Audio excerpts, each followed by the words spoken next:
Today I'm just going to talk you through how I lined my Deer and Doe Belladone dress. I prefer to have a lining inside most of the dresses that I make, so that it means I can wear them in summer or winter, and also I feel, particularly if you're using a quilting weight cotton like this, that it stops it creasing when you're wearing it as well. So what I did is I basically cut out the bodice, top and the back pieces exactly the same as the pattern pieces out of the lining, and I constructed the darts in these in the same places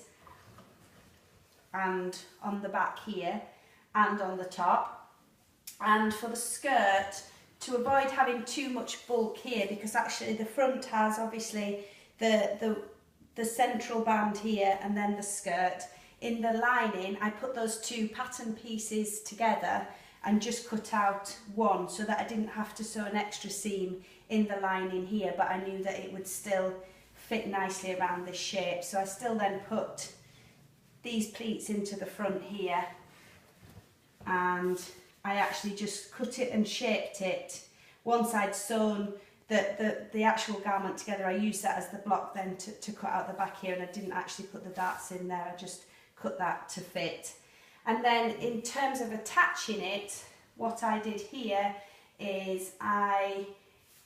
basted the lining to the front of the bodice here and left a gap here. On the back I stitched the lining to the front and turned it over, and then top stitched it down here,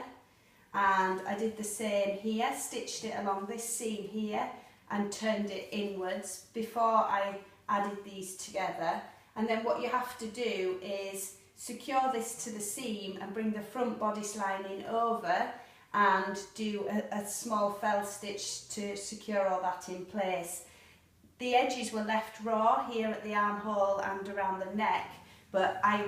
knew they'd be covered up by the bias binding, and at the side seams again fell stitched it in place, so got all the bodice secure, and then made up the lining and stitched that over the top and fell stitched that round here and around the zip, and then just machined the hem like that. So it's just a case of planning a little bit as you go along which parts to sew in which order,